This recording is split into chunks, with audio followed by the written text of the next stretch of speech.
ha organizado para conmemorar el 150 aniversario del nacimiento del pintor y socio del Círculo, Julio Romero de Torres. Y abrimos el ciclo con la conferencia Julio Romero de Torres, Pilar Millán Astray, María Palau y Enrique de Alvear en el Círculo de la Amistad, impartida por uno de los máximos conocedores de su obra, quien ha sido director del Museo de Bellas Artes de Córdoba, don José María Palencia Cerezo. Don José María Palencia es graduado en Historia del Arte por la Universidad de Granada, funcionario de carrera del Cuerpo de Conservadores de Patrimonio Histórico y también del Museo de Museos de la Junta de Andalucía. Ha trabajado en el Museo de Bellas Artes de Córdoba durante 33 años, hasta su reciente jubilación como conservador y 8 años como director. Fue vocal de la Comisión Provincial del Patrimonio Histórico Artístico de Córdoba entre 1985 y 2005. Numerario de la Real Academia de Córdoba en su sección de Bellas Artes desde 1995. En la actualidad forma parte de su Junta Rectora. Correspondiente de la Real Academia de Écija y cronista oficial de Hornachuelos desde 1999. Es socio honorario de la Asociación Renzo Aiolfi de Savona, colaborador del Centro de Arte de Época Moderna de la Universidad de Lérida y socio de honor de la Asociación Bursabolense de Arqueología, Arte e Historia desde 2014. En 2019 le fue concedida la Fiambrera de Plata del Ateneo de Córdoba. Ha hecho crítica de arte en prensa y publicado 16 libros y más de 100 artículos sobre diferentes temas de su especialidad. Buen conocedor de Julio Romero de Torres, como lo acreditan las siguientes publicaciones. Artículos y libros que leo en principio el título y la referencia la tienen a su disposición aquí en la mesa. Condiciones de posibilidad a través de la crítica del regionalismo en la pintura de Julio Romero de Torres. Sobre el segundo Romero de Torres, 1985-1907, convergencias estéticas y temas literarios. La difusión de la pintura de Romero de Torres en Sudamérica, un viaje de ida y vuelta. Un retrato del humanista pontanés Rodolfo Gil por Julio Romero de Torres en el Museo de Bellas Artes de Córdoba. Copla y copleras para el arte de Córdoba, Romero de Torres y la copla. Julio Romero de Torres y las hermanas Villanes, 2 generaciones para unos mismos pinceles. Leocadio Martín Ruiz y Julio Romero de Torres, modernismo y regeneracionismo desde los Pedroches. Y dos libros pendientes de próxima presentación, La chiquita piconera y sus paradojas, y poemas para Julio Romero de Torres, breve antología 1897-1957. Por último, ha comisariado para el Museo de Bellas Artes la actual muestra, Julio Romero, otras musas. Romero de Torres en la literatura, la poesía, la música y el arte. Sin más, y después de esta solvente biografía para el tema que nos ocupa, cedo la palabra a nuestro protagonista de hoy, don José María Palencia Cerezo. Muchas gracias. Tengo que decir de entrada que cuando Roberto Carlos Roldán me llamó para que participara en este ciclo de conferencias, pues me encontraba precisamente preparando la exposición del Museo de Bellas Artes que acaba de citar Fernando Aguayo. Y entonces mi primera idea fue hacer una conferencia sobre los personajes relacionados con Romero de Torres que de alguna manera pues, tuvieron que ver con la Segunda República Española. Lo que pasa es que luego pensé que me iba a perder en un abismo un tanto profundo porque eran muchos los personajes, tanto del mundo de la poesía, de la literatura, que de alguna manera vivieron esa circunstancia y entonces pues me decidí por los 3 personajes que vamos a tratar hoy cuya única razón fundamental es que, por una parte, eran 3, aunque ahora cuando desarrolle la conferencia verán que son algunos más, muy interesantes, y la razón de haberlo elegido es porque tuvieron relación con esta casa, con el Círculo de la Amistad. Por lo demás también, pues hay que decir que también fueron quizás más simpatizantes de la monarquía y del régimen surgido tras el acontecimiento de la Guerra Civil. Pero creo que son 3 personas interesantes y que nos van a permitir hablar no solamente de historia del arte de Julio Romero, sino también de literatura. Bueno, vamos a ver en principio a Pilar Millán Astráin, que nació en La Coruña en el año 1879 y murió en Madrid en 1949. Fue una escritora y dramaturga española que escribió cerca de medio centenar de obras. Era hija de Pilar Terrero y de José Millán Astráin, abogado, periodista, funcionario del Estado y aficionado a la literatura, por lo que desde su niñez recibió una esmerada educación que la convirtió en una mujer culta, pasando a ser en la década de 1920 una de las comediógrafas más populares del país, especialmente por su obra teatral La tonta del bote, estrenada en 1925 y que llegó a representarse durante 300 días consecutivos. Su vida no puede entenderse tampoco sin la figura de su hermano menor, José, al que en la casa de ser nombrado su padre director de la cárcel de Madrid, marchó toda la familia a establecer su residencia en la capital de España. Sobre las aficiones literarias de todos ellos, adquirida por vía paterna, poseemos un claro testimonio periodístico del comienzo de la década en la que se puede leer: la familia Millán Astráin rinde verdadero culto a las letras.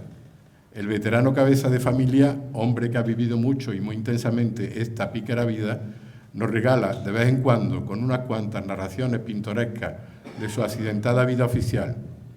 El hijo, Pepe Millán, joven y entusiasta jefe del ejército, a más de un orador formidable, es un hombre aplicado que traduce luego sus conocimientos en curiosos libros y folletos. Y ahora Pilar, hija de aquel, a propósito de la aparición de Todo Amor, serie de cuentos muy originales. Cierro comillas. Pilar se casó en Madrid y tuvo 3 hijos, pero pronto quedó viuda, por lo que tuvo que trabajar duramente, y durante la Primera Guerra Mundial fue incluso espía, hizo espionaje para los alemanes en Barcelona. Tras haber alcanzado la fama, especialmente por haber ganado el Premio Blanco y Negro de 1919 con la novela La hermana Teresa, durante la Segunda República dirigió el Teatro Muñoz Seca en Madrid, pero su apoyo público a la sublevación de Franco le valió ser ingresada en la prisión de Alacuás, en Valencia, que compartió con otras mujeres afines a la derecha extrema, por ejemplo, célebre apellido, por ejemplo, doña Carmen Primo de Rivera o doña Rosario Queipo de Llano, etc. Al parecer fue don Jacinto Benavente, Premio Nobel de Literatura en 1922, el que la animó para que escribiera su primera obra de teatro, que fue El rugir del león, a la vez que siguieron otros sainetes y obras costumbristas como La galana o Una chula de corazón. Tenía un carácter fuerte y altanero, y sus declaraciones casi nunca estaban exentas de polémica. Ella decía que hablaba como sentía y sus palabras nunca eran ajenas a cierto patriotismo, como lo demostró cuando se atrevió a criticar públicamente el teatro de Luigi Pirandello, que es un autor dramático italiano, entonces de moda y bien conocido en España porque había sido traducido al castellano, y decía de él que no le interesaba nada, que es un tío idiota, que todo su teatro es una cosa desquiciada con personajes que hablan una jerga que no entiende nadie. Además, me he enterado que está haciendo una guerra a muerte al teatro español, y esto no se puede consentir. Aquí la gente tragándose sus estupideces y él, mientras tanto, hablando mal de nosotros, y hasta prohibiendo a los cómicos italianos representar el teatro español.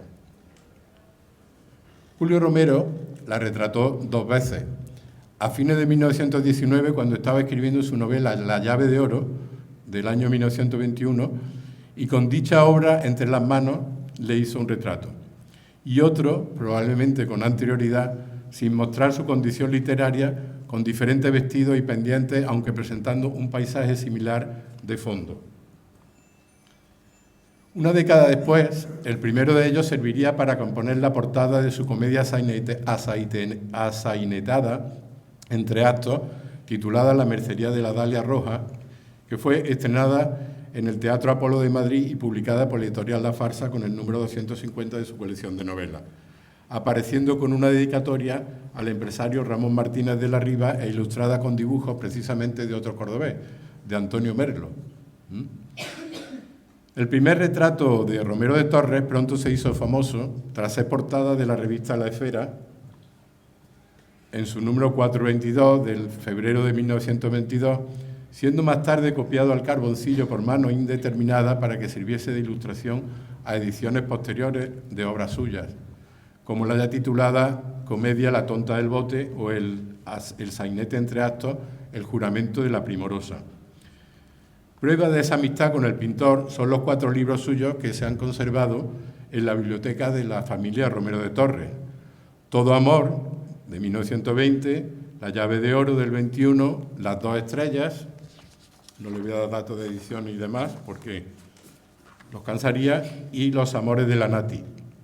Pues bien, el primero de estos libros, bueno, ahí tienen también las ilustraciones de la primorosa. El primero presentan y el segundo presentan la siguiente dedicatoria. Al genial Romero de Torres, el pintor que convierte a la mujer en un recuerdo verdaderamente ideal. Su admiradora paisaniña, Pilar Millán Astray, Madrid, 14 de julio de 1920. Y a un mal pintor que me hizo muchísimo rabiar, la autora, Madrid, 16 de octubre del 21. Ya me dijo Pepe que había hablado con usted en el Roma. Pronto iré a verlo. Esa cariñosa calificación de mal pintor en esta segunda dedicatoria prueba de su carácter altanero. Tal vez pudiera explicar avatares en torno a la existencia de los 2 retratos, pudiendo ser que no le agradara el primero y hubiese obligado al artista a hacerle el segundo. Por lo demás, este Pepe no es otro que el ya aludido militar y legionario, fundador no solo de la Legión, sino también de Radio Nacional de España, que tuvo también contacto y relación con Julio Romero, de lo que da fe la foto conservada en la fototeca de los Romero de Torres, dedicada al pintor en una fecha tan tardía como 1949, prueba de que también lo admiraba. Ese pronto iré a verlo se cumpliría al menos 4 años después, cuando, con motivo de la representación en Córdoba de La Galana, Pilar se desplazó desde Madrid. Llegó aquí el 28 de abril y los pasos que dio son conocidos a través de la prensa, ya que vino precedida de cierta expectación y no se dudó en hacerle seguimiento, publicitándola como aplaudida comediógrafa. Por la prensa sabemos que en la estación de Córdoba la estaba esperando don Antonio Cabrera, el famoso empresario del Teatro Duque de Rivas y promotor de artistas, donde se habría de hacer la representación.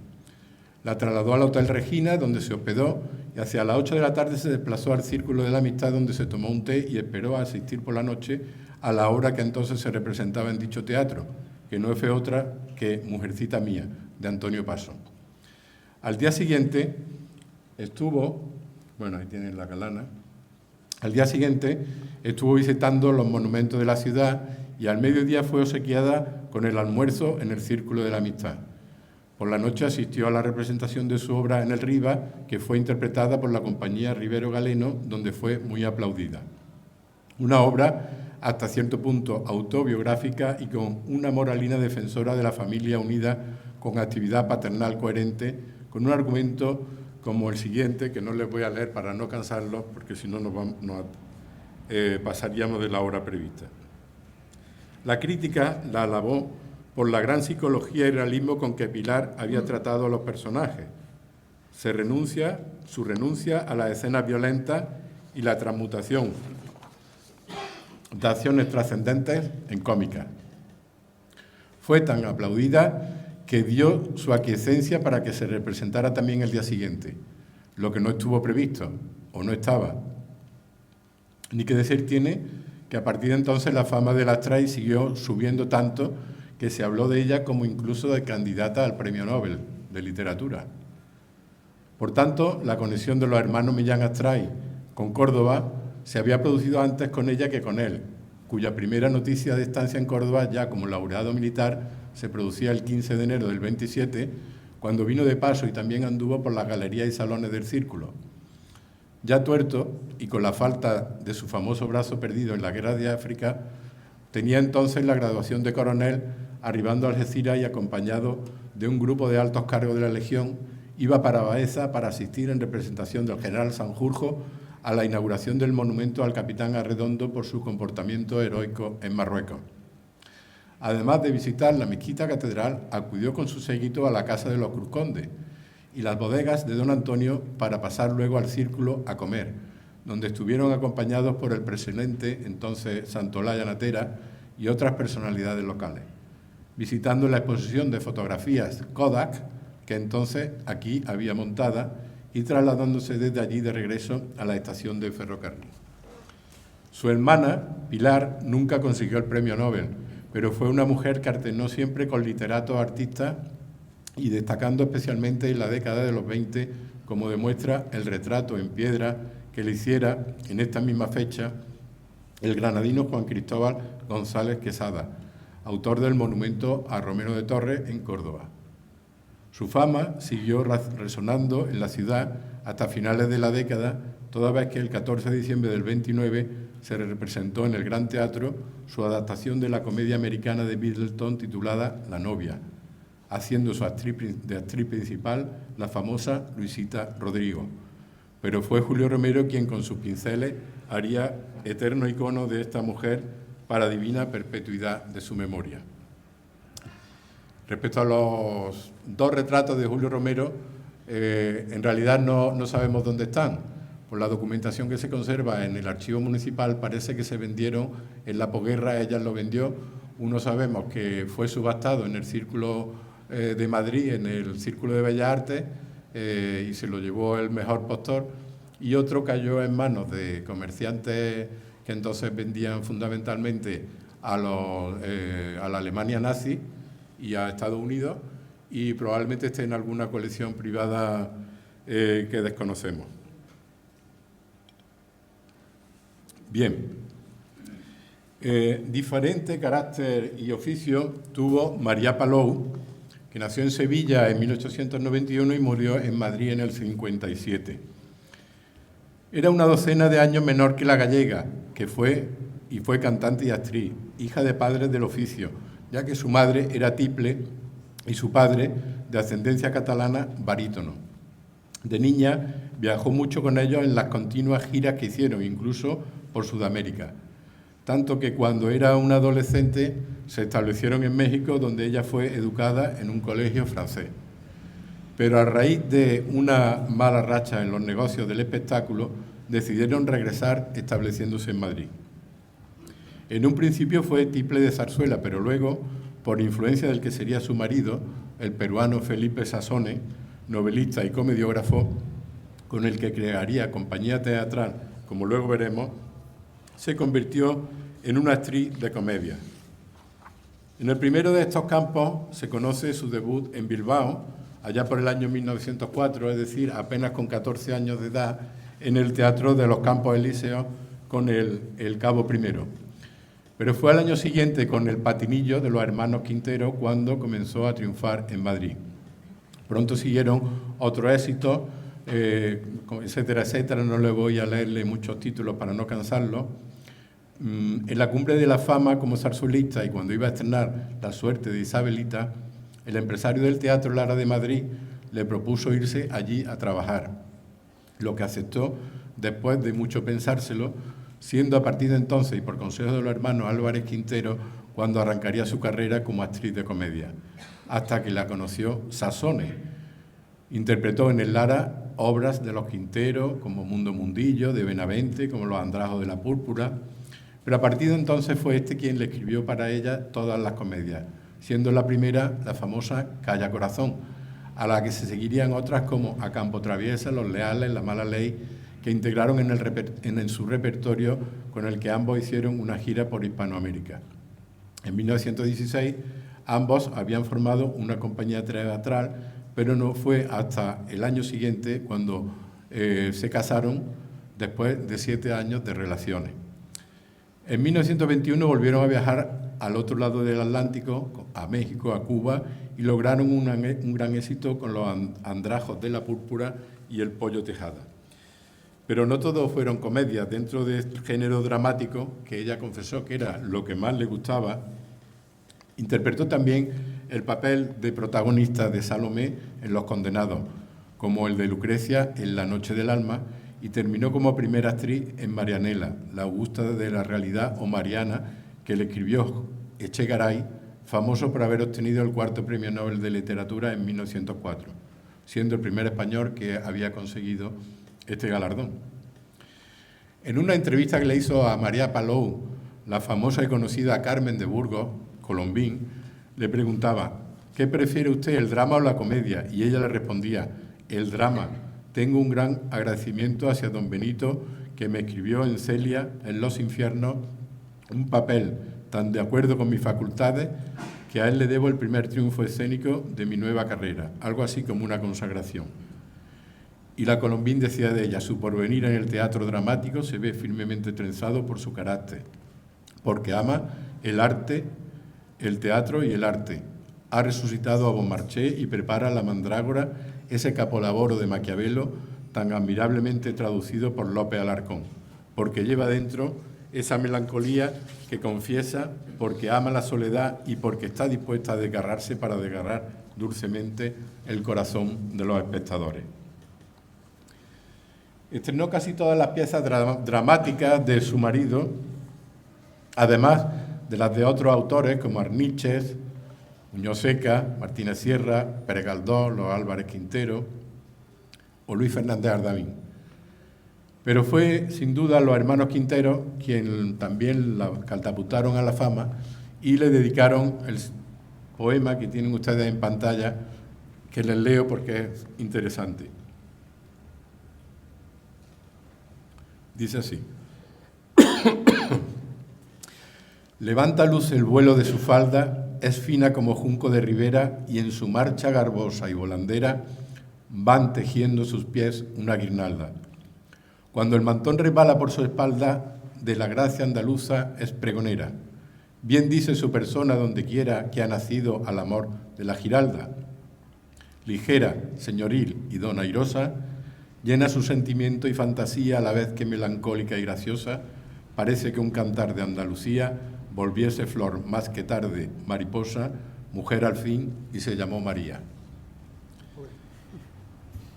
Merece la pena, bonito de leer, ¿no?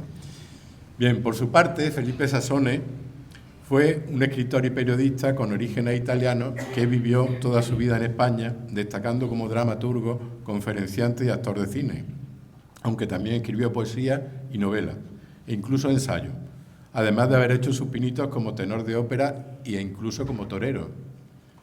Era hijo de un napolitano y de una sevillana establecido en Lima, donde cursó 2 años de filosofía y letras y 1 de medicina, carreras que pronto abandonó por su inclinación a las letras y la música, que fue temprana.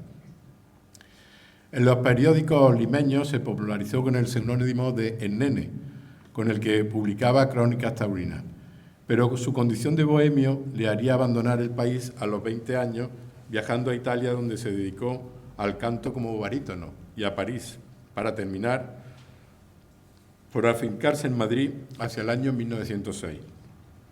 Aquí comenzó a colaborar con múltiples diarios, participando en colecciones de novela corta, como la novela semanal, la novela de hoy, el cuento semanal.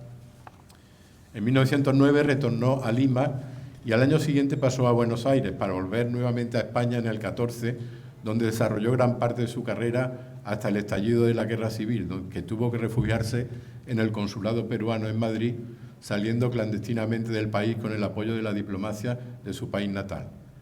Pero ya en el 33 había participado en París como actor secundario en la película Melodía de Arrabal, con protagonistas de Imperio Argentina y Carlos Gardel.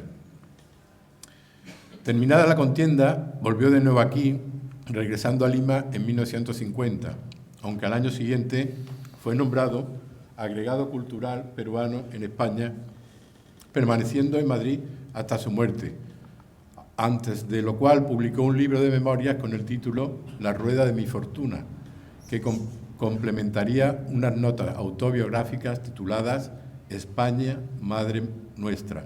Estas son del año 1939, donde hizo apología del gobierno de Franco. Sassone conoció a Julio Romero, recién establecido en Madrid en el año 1907, cuando comenzó a frecuentar las tertulias literarias de los cafés más significativos de entonces. Y lo fue precisamente de la mano de su principal mentor del momento, que no fue otro que, como ustedes saben, don Ramón María del Valle Inclán. Como él mismo comentaba en sus memorias, abro comillas, por aquel entonces había llegado a Madrid un joven pintor cordobés, Julio Romero, que acababa de componer dos grandes cuadros, El alma de la copla y El retablo del amor. Y Valle Inclán, que se había convertido en su más fervoroso panegirista, me presentó a él. Nos hicimos muy buenos amigos. Andaba entonces Romero muy cerca, pero antes y no después de los 30 años. Y más que un artista, que lo era muy intensamente por dentro, parecía un garrido mozo de zambras y toros. Usaba él también la capa española, que llevaba con muy ricas jacarandas y gracia gitana, y no era la capa de peregrino de don Ramón, y se tocaba con un alduo cordobés, de tal suerte que yo pensé muchas veces en mis imaginaciones que la cabeza de Séneca se había puesto el sombrero de lagartijo.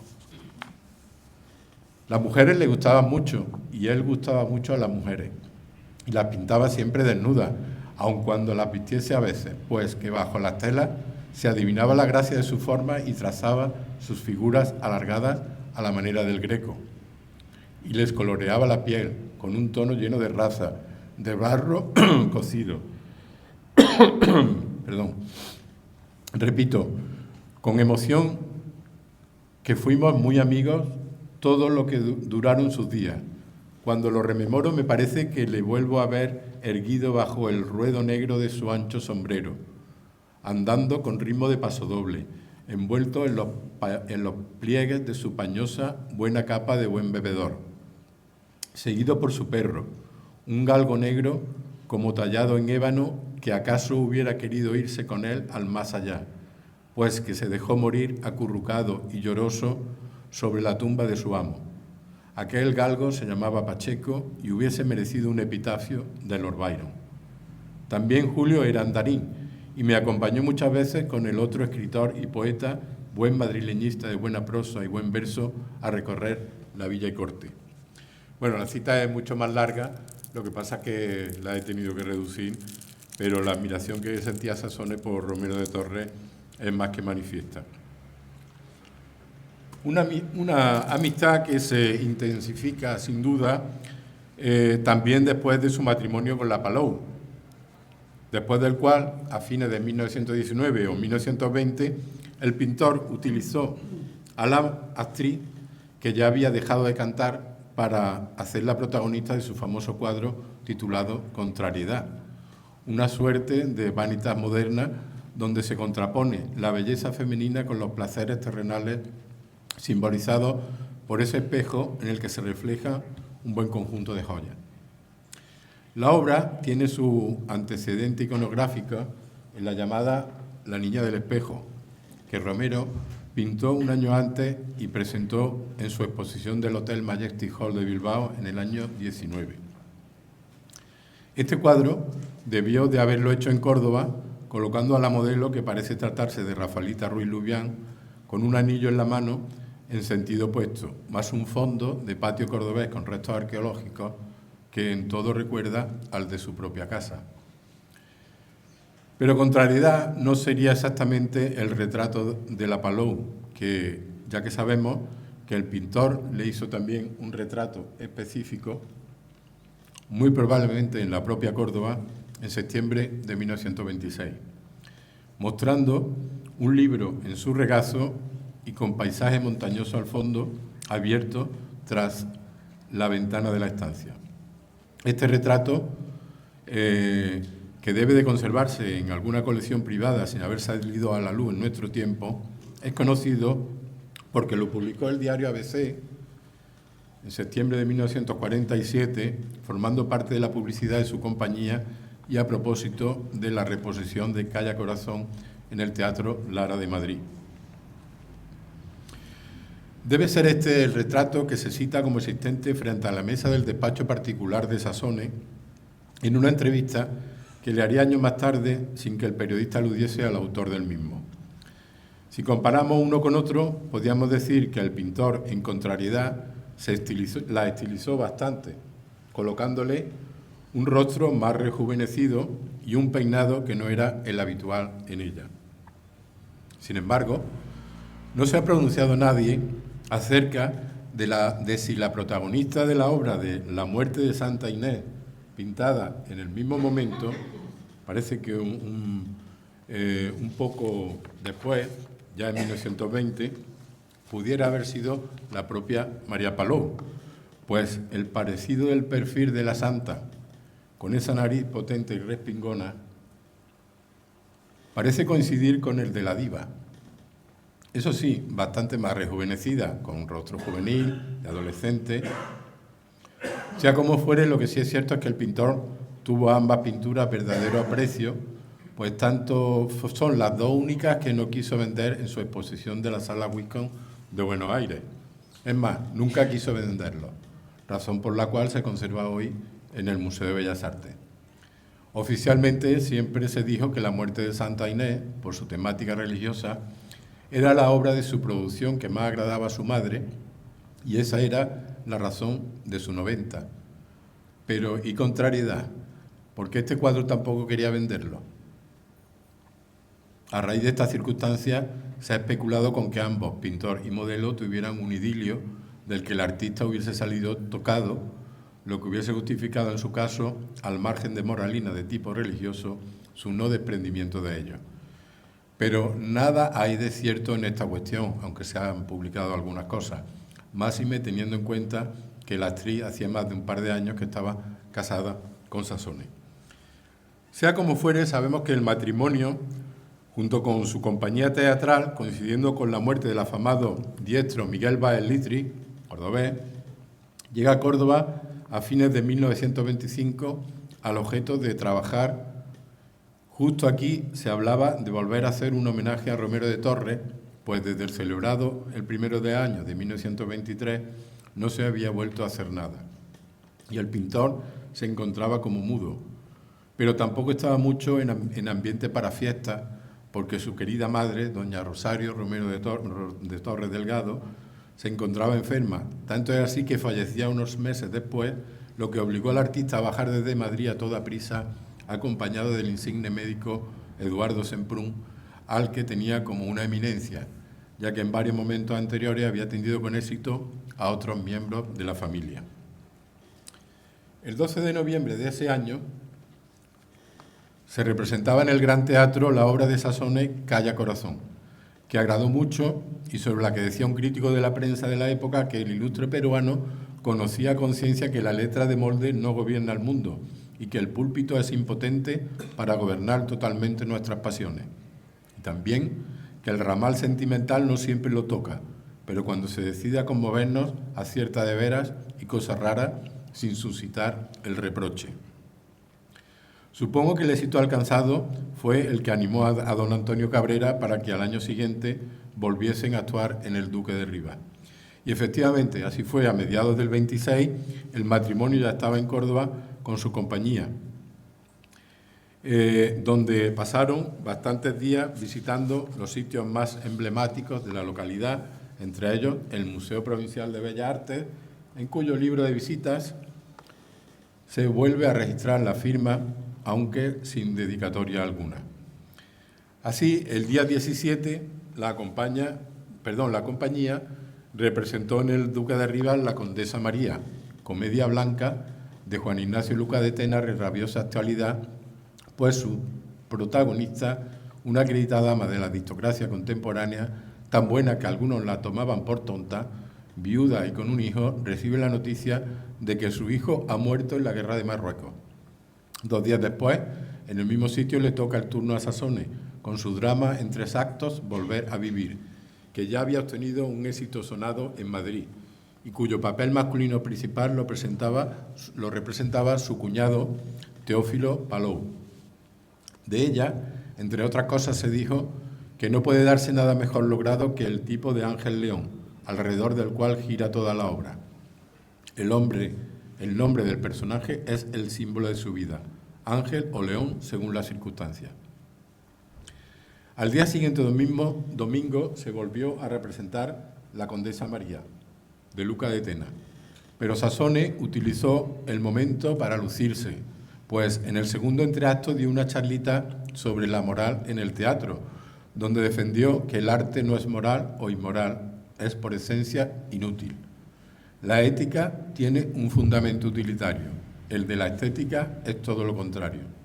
La moral del arte es la belleza y la belleza no puede ser inmoral.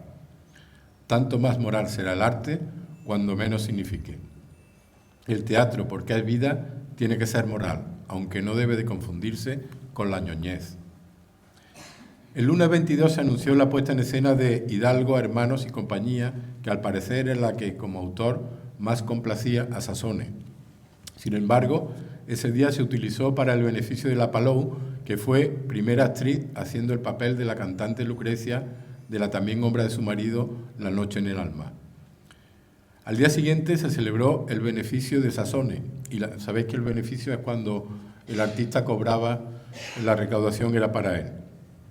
Y la despedida de la compañía con el estreno de su comedia La Entretenida, donde él mismo actuaba interpretando el papel de Marqués de Villalibrada.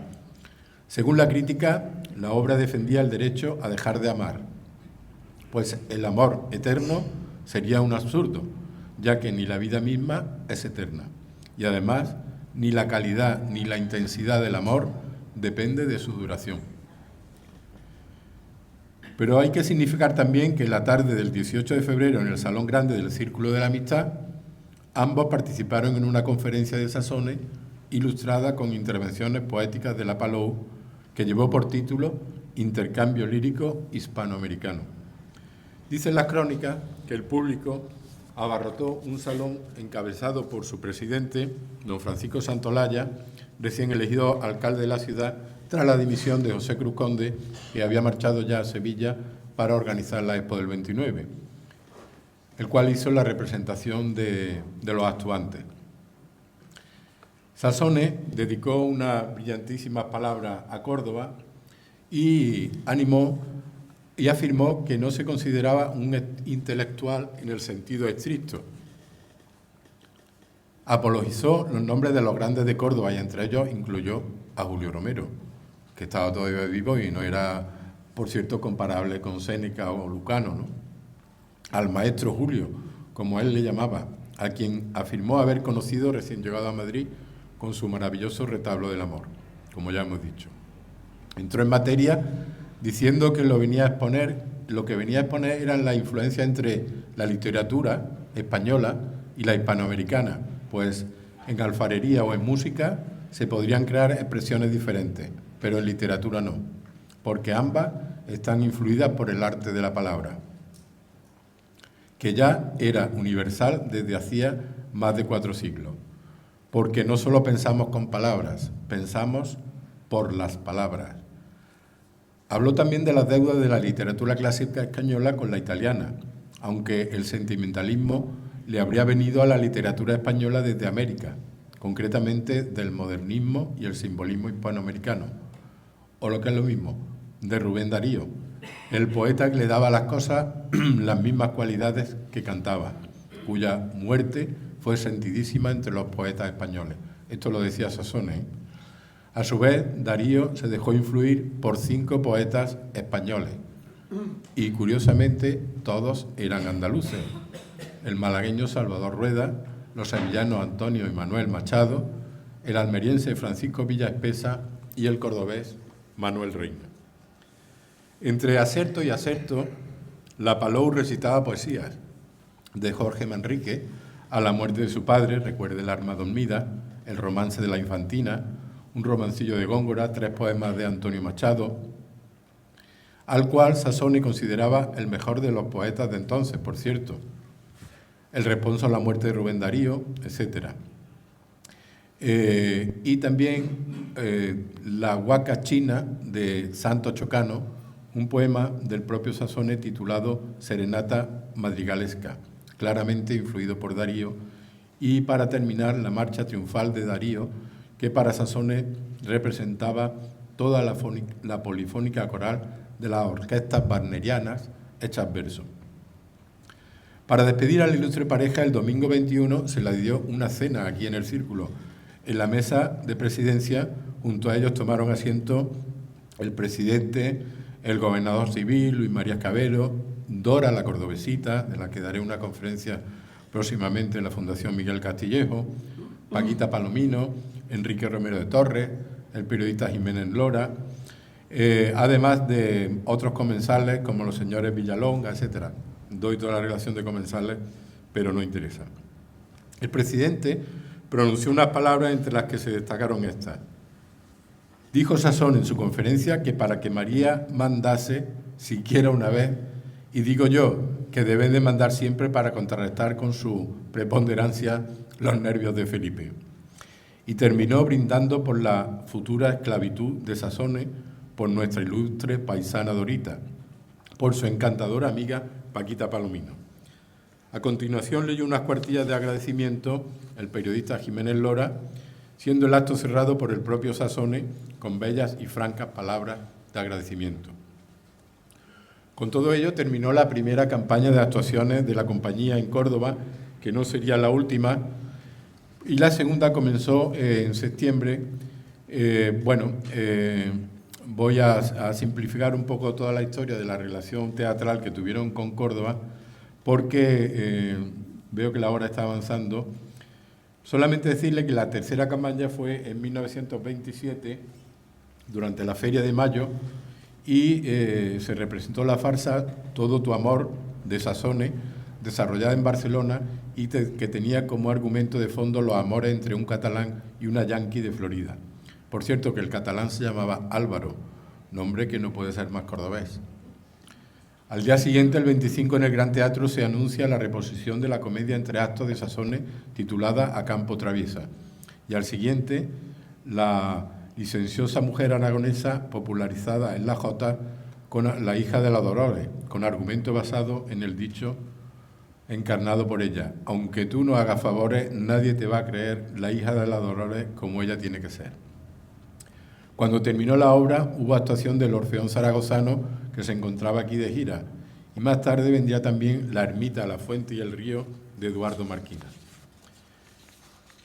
El 1 de junio, ya fuera de la feria, se estrena también otra obra de Sazone, El mal que más hacen, y finalmente el 4 se hizo lo propio con La rosa del mar.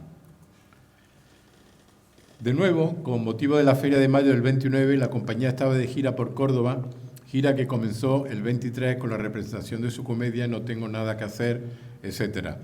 En este caso hubo también una representación como Rosa de Madrid de Fernández Ardavín, despidiéndose el viernes 7 de julio con una función homenaje a Felipe en el Gran Teatro, organizada por la Junta de Damas de Acción Católica de la Mujer, en la que éste recitó varias poesías dedicadas a las mujeres participantes. Y como despedida y homenaje, el escritor Nicolás Callejón publicó en La Voz una entrevista que le hiciera en ese momento durante un paseo en automóvil por la Sierra Cordobesa, en que él mostraba su cansancio ante tanto ajetreo profesional, a la vez que su admiración por la paz y belleza de nuestra ciudad y su paisaje. Cabe reseñar también que durante las actuaciones del 26, Sazón entró aquí en contacto con el pintor Rafael Cuenca Muñoz. Bueno, esta es la función benéfica que le he relatado. Rafael Cuenca Muñoz, que por entonces hacía retratos al pastel y al carboncillo de personajes cordobeses, parte de los cuales publicó en este mismo diario. Pues bien, Cuenca hizo a Sazón un retrato que apareció en el mismo diario, acompañado de un texto del peruano que titulaba Cuenca Muñoz, pintor de ojos. En él aparecía con el extravagante monóculo que solía usar y con su graceja prosa fácil alababa al artista en sus cualidades para captar la personalidad en los ojos, que son lo eterno de la expresión, destacando el reciente retrato que había hecho de doña Ángela Cruz Conde, publicado unos números atrás. Todo él lleno, decía Sasson, escribía, todo él lleno de una dulce y majestuosa serenidad. Tampoco se olvidó en el texto de citar al maestro Julio, considerando que él dominaba el arte de los ojos y del desnudo, por andaluz, por cordobés, por suyo, porque la desnudez adivinada bajo las vestiduras, lo fundamental y lo perenne, porque la forma del cuerpo, pagana idolatría de los helenos, es por inmutable la divina condición de eternidad. Para acabar, escribiendo sobre el retrato de Cuenca. Si me pintara bigote o barba, si le agregara un sombrero raso, siempre me reconocería. Soy todo yo, y los ojos son los mismos ojos que bajo el entrecejo fruncido por no llorar, miro con cierta piedad desdeñosa el triste espectáculo del mundo. Bueno, con esto creo que hemos tenido una buena idea de la relación de la Palou con el Círculo y con Romero de Torres. Y vamos a pasar ya para terminar con el último de los personajes,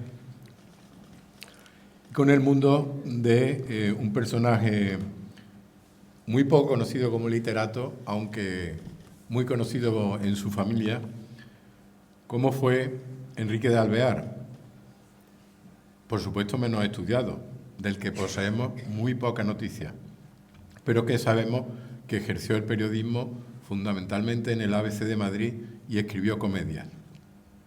Era el segundo hijo varón de los 5 habidos en el matrimonio entre Enrique Alvear Ruiz Lorenzo y Blanca Sánchez Guerra Martínez de Tejada, por lo tanto, descendientes de la familia Alvear y Sánchez Guerra. De la familia Guard de Montilla. Por ello también descendiente del conde de la Cortina y sobrino por parte de madre del ministro José Sánchez Guerra, cordobés, que murió en 1935, que ejerció diferentes altos cargos en la política española del momento y que tal vez si hubiese aceptado el gobierno que le encargaron mandar el rey en el año 31, pues probablemente no hubiera venido la República, pero como no fue así, en fin. Su padre se había casado con doña Blanca en segundas nupcias, pasando a vivir a Córdoba para residir en la calle Sevilla, donde falleció, dedicado exclusivamente a su familia, en agosto de 1924, siendo enterrado con gran boato en la parroquia de San Nicolás de la Villa. A pesar de su aristocracia, nuestro autor parece que fue un hombre discreto que le molestaba utilizar su segundo apellido, compuesto por algún motivo, pues además estaba emparentado también con don Marcelo de Alvear, nada más y nada menos que presidente electo de la República Argentina, que en el año 1930, por cierto, vino a Montilla para visitar sus raíces. Vivió fundamentalmente en Madrid y fue funcionario interino del Cuerpo Superior Facultativo de Archivos, Bibliotecas y Museos entre el 30 de enero del 15 y el 15 de julio del 21. Sus contactos con Romero de Torres comienzan lógicamente por su tío, al que Julio le hizo primero un retrato personal hacia 1912 y luego otro oficial con destino al Congreso de los Diputados en el año 1923, que tienen en pantalla. Siendo, por lo demás, don José Sánchez Guerra fue un gran coleccionista de la obra de Julio, siendo poseedor, por ejemplo, del famoso panó que salió al comercio de arte español en el año 1909 y fue comprado por el Banco Central Hispano, hoy en la colección del Banco de Santander. Por el libro de José Montero Alonso sabemos que Julio también le hizo un retrato de su madre, doña Blanca, que vivía en Córdoba en una lujosa casa de la confluencia de la calle Málaga con la calle Sevilla, a manera de palacio de mármol con marquesina inglesa, pero que fue desgraciadamente derribado poco después. tal vez con motivo de la configuración del actual centro de la ciudad con epicentro en Las Tendillas. De igual suerte, es probable que pintara también a otros miembros de la familia. Como aquí hay algunos de ellos, pues ahora le haré una pregunta. En 1917, Enrique casó en nuestra ciudad con la cordobesa Eulalia Hernández Revuelta, boda que fue noticia en los ecos de sociedad porque a ella asistieron políticos y empresarios de la época. Se sabe que se llevó a cabo en la intimidad, porque ella tenía un duelo reciente, siendo uno de los testigos el fundador y director del ABC, don Torcuato Luca de Tena, que vivió en Sevilla entre el 61 y murió en Madrid en el año 1929, actuando como oficiante el famoso padre claretiano, padre Llorente, en representación del obispo de Jaén. No es de extrañar en ella la presencia de don Torcuato, que llegó a tener en su poder nada más y nada menos que la consagración de la copla, ya que era familia directa suya, pues Maruja de Alvear, su hermana, había contraído matrimonio con su hijo Eduardo Luca de Tena.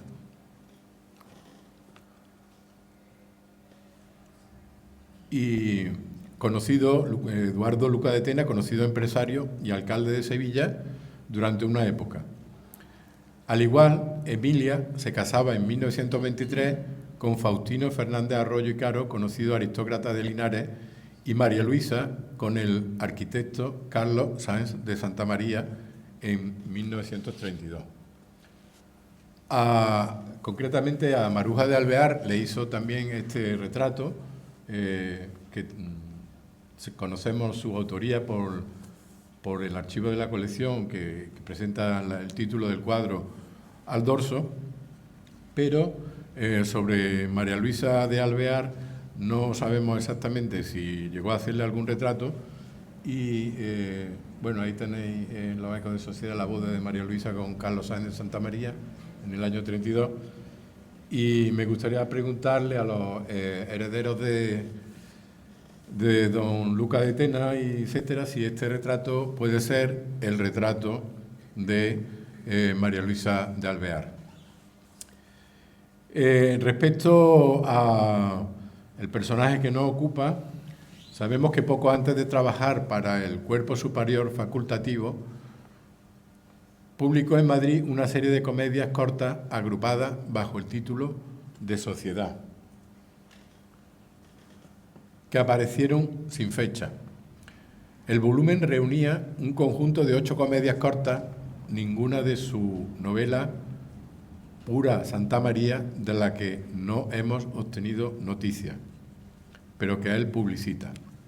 En todo caso, su amistad con el pintor lo prueba la dedicatoria que en el ejemplar de la biblioteca de la colección Romero de Torres dejó escrito: al maestro Julio Romero de Torres, su entusiasta admirador y amigo Enrique de Alvear.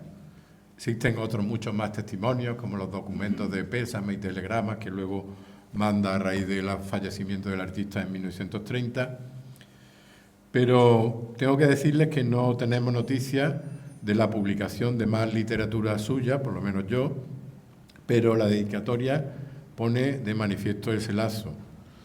Pues bien, poco después de que Romero hubiese recibido el encargo oficial de pintar a su tío como presidente del Consejo de Ministros, pintaría también a la mujer de nuestro literato, Eulalia Enríquez Revuelta, en una obra que fue donada en el año 2002 por sus herederos al Museo Cordobés del Artista. Un cuadro sobrio con el fondo habitual de paisaje montañoso en el que resaltó la condición de alta alcurnia de la finada mediante un sobrio mantón rojo que sujeta con una de sus manos. A finales de año, su comedia Fuensanta la del Cortijo sería representada también en el Teatro Goya de Barcelona. Esta es una comedia de asunto puramente cordobés, por su nombre Fuensanta y porque se desarrolla en la Sierra de Córdoba. Y en los mismos términos y con general aplauso de público y crítica. Y la última noticia que tengo de él es que el 14 de diciembre del año 1929 se representó también su comedia, Lo que nos da la vida, haciendo de actriz principal la actriz cordobesa Rosarito Iglesias. Y con esto termino la conferencia y lo que quería aportarle esta noche. Muchas gracias por su paciencia.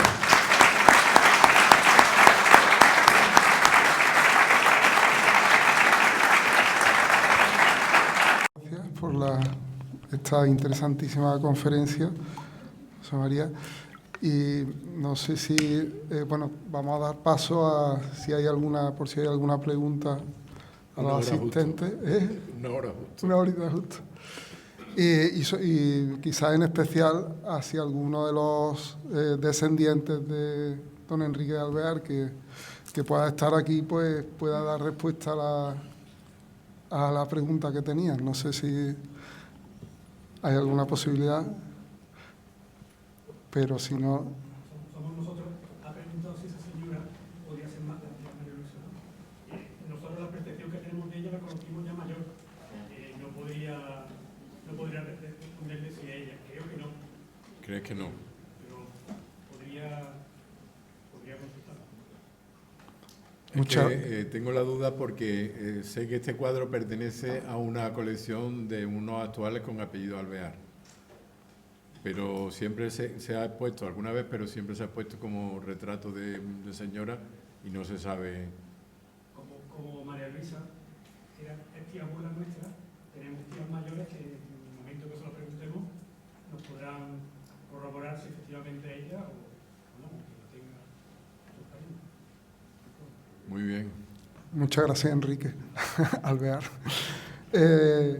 Pues yo no me resisto a hacer, ya que tenemos el privilegio de tener aquí a un historiador de arte que además es un profundo conocedor de la obra de Julio Romero de Torres, una breve, no sé si lo pongo en un compromiso, pero tengo entendido que tiene dos vertientes, ¿no? El autor, una simbolista y otra modernista. Querría saber si nos puedes dar su opinión sobre cuál de las dos podría tener más importancia para la historia del arte, ¿no? ¿En cuál se encajaría mejor de las dos? No sé, una pregunta un poquito complicada, pero no sé. Bueno, es que realmente... a mí es que particularmente nunca me ha gustado hacer la diferencia entre simbolismo y modernismo, porque el modernismo es un movimiento de innovación que comienza a principios del siglo XX y que pretende hacer una ruptura con lo que era el naturalismo decimonónico, ¿no? El derivado del romanticismo y sus condiciones trágicas de la vida, se sustituyen por una nueva filosofía de una manera hedonista y alegre de vivir y instituye a la mujer como protagonista prácticamente de toda la estética, en el arte y probablemente también, aunque en menor medida, en la literatura. Entonces, dentro de ese simbolismo, de ese modernismo, con mayúscula, hace la aparición el simbolismo como una manera de también poder expresar esas condiciones modernas, ¿vale? Por ejemplo, en un cuadro de dos mujeres, una vestida de monja y otra vestida o otra desnuda, por ejemplo, en el siglo XIX sería difícil de entender, eso la gente no lo entendería. Pero sí el modernismo, al pretender una ruptura, al pretender una innovación y ser moderno, ser absolutamente moderno, como decía Baudelaire, utiliza el recurso de la metáfora simbolista como arma para eso. Entonces, yo creo que ahí a mí me gusta hablar de modernismo, más que simbolismo, ¿no? Y por eso creo que son dos recursos que utiliza Julio Romero, que para mí es un pintor, siempre lo he dicho, fundamentalmente regionalista, porque lo que pone en valor a partir de esa estética y esa conciencia de lo simbólico es Andalucía, que después es apropiado por lo español, porque lo español fundamentalmente en la posguerra se nutre del mito romántico del toreo y del arte, de lo que fue el 19 español, y por eso Julio Romero de Torres otra vez sube a la palestra, está de moda y se reproduce en billetes y en lotería, etcétera, ¿no? Pero ya te digo que no me gusta hacer división. ¿no? Creo que hay otros pintores puramente simbolistas que son más importantes que Julio Romero en el campo del simbolismo. Muy bien, pues muchísimas gracias.